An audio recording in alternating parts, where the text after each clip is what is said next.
Bom dia a todos os nossos amigos ouvintes do vlogger do Conde Lopes da Villanueva. Alguém me envia o vídeo do senhor Ciência da Mentira falando sobre o Vaticano e o julgamento da burguesia em Porto Alegre. Eu assisti apenas 8 minutos do vídeo, porque eu estava tomando aqui um Engov e como não era bebida alcoólica, mas apenas o porre do barbudo que só fala besteira e não lê sobre nada de nada, e só repete diatribe protestante judaizante, já que ele puxa saco de judeu e os judeus nem querem ele perto da sinagoga, né? Como ele mesmo já falou, uma vez que os judeus olham para ele enviesados, isso aí é um goi, bobalhão, protestante judaizante boboca. Mas enfim, vamos lá. Ele estava falando a respeito de um colégio jesuíta em Porto Alegre que está fazendo um julgamento da burguesia, né? E, portanto, esses estudantes acabaram condenando a burguesia. Óbvio que nós percebemos aí uma esquizofrenia lógica, uma vez que muitos desses estudantes estão condenando a si mesmos, já que fazem parte da burguesia e, portanto, pagam caro por esses colégios. E, portanto, o senhor Ciência da Mentira faz uma desconstrução e uma falsa perspectiva sobre a história da Companhia de Jesus a partir de exemplos que são basicamente muito situados e muito particulares da influência da teologia da libertação na igreja, né? E aí ele coloca a questão da primeira pergunta dele. Um cara de direita quer o Estado mínimo, porque ele acha que a Igreja Católica é de direita. Primeiramente, senhor Ciência da Mentira, senhor Alfonso, a Igreja Católica não é de direita e de esquerda. A Igreja Católica é a Igreja Católica. Nós não nos preocupamos com esse tipo de chavão político que você adere como se fosse uma religião. Porque é isso que está acontecendo nesse país. O pessoal está tratando esquerda e direita como se fossem duas categorias metafísicas transcendentes, como se não houvesse variáveis no âmbito da história, acima das questões religiosas, das questões políticas, como se direita e esquerda tivesse validade universal. E não tem. Que dirá então a direita? Porque direita americana é diferente de direita francesa, de direita alemã, de direita espanhola, de direita portuguesa, de direita inglesa, etc. Só na cabeça do brasileiro jirico, que entrou na onda Bolsonaro, na onda da direita reativa, que tudo que é esquerda é mal, então eles acabaram criando essa categoria maniqueísta. E aderindo, tal como os esquerdistas também fazem, com relação às direitas. E é preciso dizer uma coisa, a Igreja Católica não é de direita nem de esquerda. A Igreja Católica é a Igreja Católica. Ela tem uma doutrina, tem uma fundamentação filosófica, tem uma fundamentação teórica e tem também uma fundamentação civilizacional.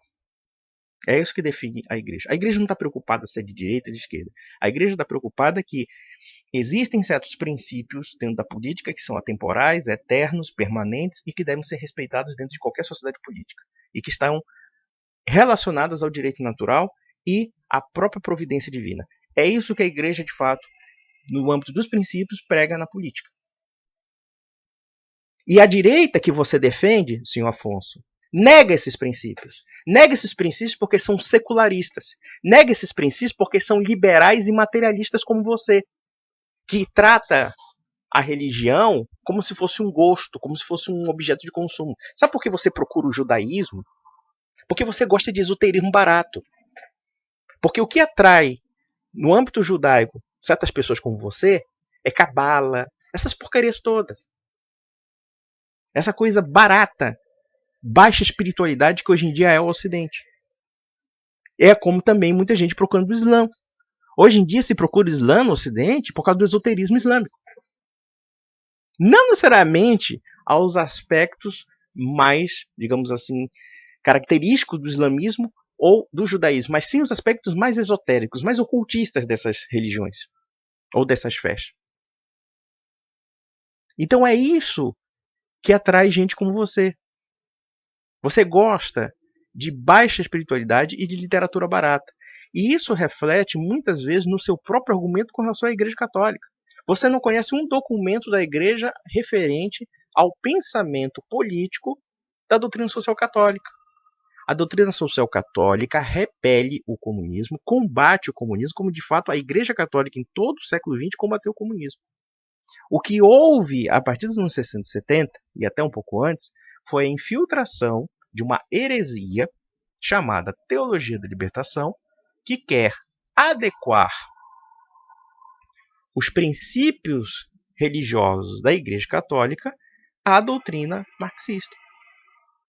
E os papas posteriores ao Concílio Vaticano II, João Paulo II, Bento XVI, já condenaram a Teologia da Libertação. O problema é que no Brasil a Teologia da Libertação ganhou uma dimensão muito maior por conta das articulações das esquerdas que se filtraram na Igreja Católica e tiveram, lamentavelmente, a colaboração de alguns bispos apóstatas e hereges. Mas, fora isso, você querer imputar aos jesuítas como socialistas ou coisa parecida, isso é de uma infantilidade e de uma ignorância, porque eu tenho certeza, e vou desafiá-lo aqui, já que você gosta de falar de história, eu tenho certeza que você não vai me citar uma bibliografia acadêmica sobre os jesuítas. Eu te cito várias aqui. Eu só não vou citar porque eu sou um sacana e eu vou fazer isso em aula e eu preciso, naturalmente, sustentar a minha família. Mas fora isso, eu tenho certeza que a sua literatura é de baixo nível, no mínimo, e que você apenas zangaria certos mitos. E é isso que ele chega e diz assim. Primeira pergunta. Um cara de direita quer Estado mínimo. Depende. A direita americana, a direita anglo-saxônica, que crê no individualismo liberal. A direita francesa não é a direita do Estado mínimo. A direita alemã não é a direita do Estado mínimo. Se nós analisarmos o que é a direita alemã, e se entendermos a chamada democracia cristã, nós percebemos que é a direita do Estado Social do Konrad Adenauer, que foi consolidada a partir dos anos 50 e 60, no pós-guerra. E isso porque, se nós falássemos de uma direita alemã antes da época de Hitler, ou seja, na República de Weimar, é uma outra direita, é um outro perfil de direita, uma direita nacionalista, que poderia ser autoritária, e também poderia ser uma direita totalitária. O nacionalsocialismo reivindicava, de certa forma, uma linha de pensamento que era muito próximo dos partidos nacionalistas de direita alemã, embora casasse alguns elementos de esquerda do movimento revolucionário socialista. O movimento nacional socialista, por exemplo, é uma amálgama de tendências, tanto da esquerda como da direita. E que, pelo menos, como era considerada a direita alemã. O que é bem diferente do conceito da direita anglo-saxônica. Então, se você não sabe nem esses nuances, por que você se mete a falar besteira? No fundo, você parte do pressuposto das concepções conservadoras e neoconservadoras e liberais que hoje em dia estão em voga no Brasil. E logo você parte do pressuposto de que essas direitas têm validade universal. Não tem. E vamos mais além. Ele diz assim, a esquerda quer o Estado máximo. O Vaticano é um Estado grande ou pequeno. Ora, se você acha que um bairrozinho da Itália, de Roma, é um Estado tão gigantesco assim, você cai no mais completo ridículo. Primeiro porque o Vaticano não é, necessariamente, um Estado qualquer. Ele tem alguns elementos sui generis. Primeiro porque você está confundindo o Estado do Vaticano com a Igreja Católica. O Vaticano é um Estado. Porém, a Igreja Católica é um conceito muito mais abrangente, tanto do ponto de vista institucional, como também do ponto de vista espiritual. Porque, na verdade, obviamente que o Estado do Vaticano não é um Estado tão grande assim, até porque é um minúsculo bairro, é uma sede só. E qual é a população do Vaticano, basicamente? A população do Vaticano são apenas o quê? Aquelas pessoas que administram os bens da igreja dentro daquele terreno. E só. Não existe nenhum Estado totalitário, não existe nenhum Estado tirânico ali, enfim. E vamos relembrar que antes do acordo que fez o Vaticano atual, que foi o Tratado de Latrão, nós temos que lembrar que houve os Estados Papais da Igreja até 1870. E os Estados Papais da Igreja estavam muito distantes de um Estado totalitário. Porque havia propriedade privada, havia famílias principescas, inclusive havia uma nobreza que vivia conjuntamente com o Estado Papal, e assim sucessivamente. Então percebemos que você é uma pessoa primária e não tem conhecimento histórico de nada. Dá palpite sobre assuntos que não entende.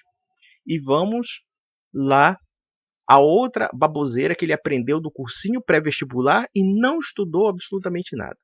A burguesia tirou os senhores feudais do jogo. Os senhores feudais estão querendo reconquistar a mente das pessoas. Quem foi o maior senhor feudal da época do feudalismo? Ele parte de uma perspectiva anacrônica a respeito da igreja.